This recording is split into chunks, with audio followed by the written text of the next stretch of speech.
Hi hello welcome to women collective. మన తరాలన్నీ స్త్రీ సాధికారత కోసం పనిచేస్తూనే ఉన్నాయి. కానీ సాధికారత సాధించిన స్త్రీలతో ఎలా ఉండాలనే విషయాన్ని మాత్రం చెప్పలేకపోతున్నాయి అని ఒక పరిశీలనను మిత్రుడు పోస్ట్ చేశాడు. మహిళలు ముందుకు రావాలి, సమానత సాధించాలి, అభివృద్ధి చెందాలని ప్రతి ఒక్కరూ మాట్లాడతారు. కానీ అభివృద్ధి చెందిన మహిళల పట్ల ఎలా ప్రవర్తించాలి అనే ఆలోచనను మన సమాజం పురుషులకు నేర్పించలేకపోవటం విచారకరం. ఎందుకంటే మొన్న కలకత్తా ఘటనలో డాక్టర్ మెడిసిన్లో పీజీ చేస్తున్న ఉన్నత విద్యాధికురాలు. అంతేకాదు, ఇప్పటికీ దేశంలోని మహిళా వైద్యులు ఎక్కువగా అభద్రతలో ఉన్నారని ఐఎంఏ అధ్యయనం చెబుతోంది. రాత్రిపూట వైద్య సేవలు అందించడానికి భయపడుతున్నారని తెలిపింది. వీళ్లే కాదు, ఈ మధ్యనే వెలుగులోకి వచ్చిన ముంబై నటి కాదంబరి జత్వాని సినీ రంగంలో ఎదిగిన కళాకారిణి. తనను లైంగిక వేధింపులకు గురి చేశారని వ్యాపారవేత్త జిందాల్పై కేసు పెడితే అప్పటి ఏపీ ప్రభుత్వం వ్యాపార కుటుంబాన్ని రక్షించడానికి ఆమెపై కేసు పెట్టి చిత్రవధకు గురి చేశారని స్వయంగా ఆమె ఘోషిస్తోంది. 2019లో హైదరాబాద్ శంషాబాద్లో జరిగిన లైంగిక దాడి, హత్యకు గురైన అమ్మాయి కూడా వెటర్నరీ డాక్టరే, పురుషులతో సమానంగా ఎదిగిన అమ్మాయి. ఢిల్లీ నిర్భయ, ఉన్నావ్, హత్రాజ్ ఘటనల్లో దారుణంగా రాక్షసంగా అమ్మాయిలు హత్య చేయబడ్డారు.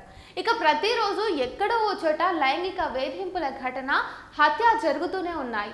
ఏ విభాగం, వ్యవస్థ కూడా ఈ వేధింపులు లేకుండా లేదు. ఇటీవలే జస్టిస్ హేమా కమిటీ ఇచ్చిన నివేదికలో కేరళలోని సినీ పరిశ్రమలో మహిళలపై వేధింపులు తీవ్రంగా ఉన్నాయని చెప్పి కూడా వివరించారు.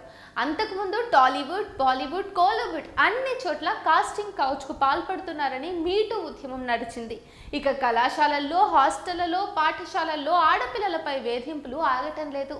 మొన్న ఆంధ్రప్రదేశ్లోని కృష్ణా జిల్లాలో గుడ్లవల్లేరు ఇంజనీరింగ్ కాలేజ్లో ఆడపిల్లలు నివసిస్తున్న హాస్టల్ బాత్రూముల్లో హిడెన్ కెమెరాలు అమర్చి వీడియోలు తీస్తున్నారనే ఘటన విద్యార్థినుల ఆందోళనతో వెలుగులోకి వచ్చింది. ఉన్నత చదువులు చదువుకుంటారని, మంచి విద్యా సంస్థ అని మా పిల్లలను పంపించామని తల్లిదండ్రులు ఆందోళన వ్యక్తం చేస్తున్నారు. భారతదేశంలో ఈ వేధింపుల సంఖ్య రోజు రోజుకు పెరుగుతా ఉంది. ప్రతి 10 నిమిషాలకు ఒక అత్యాచారం జరుగుతోంది. ఇక ప్రేమించలేదని చేసే హత్యలు, ప్రేమించిందని కుటుంబ సభ్యులు చేసే హత్యలు కోకొల్లలు. బాబాలు, యోగులు, గురువుల పేరుతో దుర్మార్గాలు బయటపడుతున్నాయి. మొన్న కర్ణాటకలో మురుగా మఠ పీఠాధిపతి శివమూర్తి తమను లైంగికంగా వేధిస్తున్నాడని పాఠశాల విద్యార్థినులు చెప్పగా విచారించిన కమిటీ నిజమేనని తెలిసింది. ఇలా ఎన్నైనా ఉదాహరించవచ్చు. ఇప్పుడు మన తెలంగాణ ప్రభుత్వంలోని మంత్రి Seethakka how to respect women అనే పేరుతో పాఠ్యాంశాన్ని విద్యార్థులకు బోధించేందుకు కృషి చేస్తామని తెలిపారు. శిక్ష, శిక్షణ రెండూ ఏకకాలంలో జరిగితేనే నేరాలను అరికట్టవచ్చునని చెప్పారు. మంచి ప్రయత్నమే, కానీ మనకు స్వాతంత్రం వచ్చి 75 సంవత్సరాలు గడిచాక సమానత్వం, ప్రజాస్వామ్య భావనలతో పాలన ఇస్తున్నామని చెబుతున్న తర్వాత ఇప్పుడు మహిళలతో ఎట్లా ప్రవర్తించాలో, వారిని ఎలా గౌరవించాలో అనేది తెలుసుకోవాల్సిన దశలోనే ఉన్నాము. అదే విషాదం.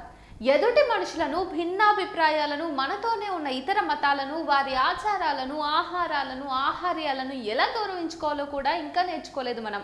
వైవిధ్యాల పట్ల అవగాహన కలగలేదు. ఈ భేదాలనే శత్రుస్వరితంగా మార్చేస్తున్నటువంటి సంఘటనలను మనం చూస్తానే ఉన్నాం. నేడు మహిళలను ఎలా గౌరవించాలో అనే విషయాలను ప్రజలకు అందించాల్సిన ప్రభుత్వ నిర్వాహకులు ఆ తర్వాత సనాతన ధర్మం పేరుతో మనోద భావజాలాన్ని ప్రచారం చేస్తున్నారు. భారతదేశంలోని స్త్రీని అపలగా కేవలం వంటింటికి పిల్లలు కనేందుకు పరిమితం చేసే భావనలే వారి ఆలోచనలుగా ఉంటున్నాయి. రెండో వైపు స్త్రీలను, వారి అందాలను కాదు అంగాలను వ్యాపార సరుకుగా మారుస్తున్న వ్యవస్థ విధానం మనపై ఆధిపత్యం చూపిస్తా ఉన్నది.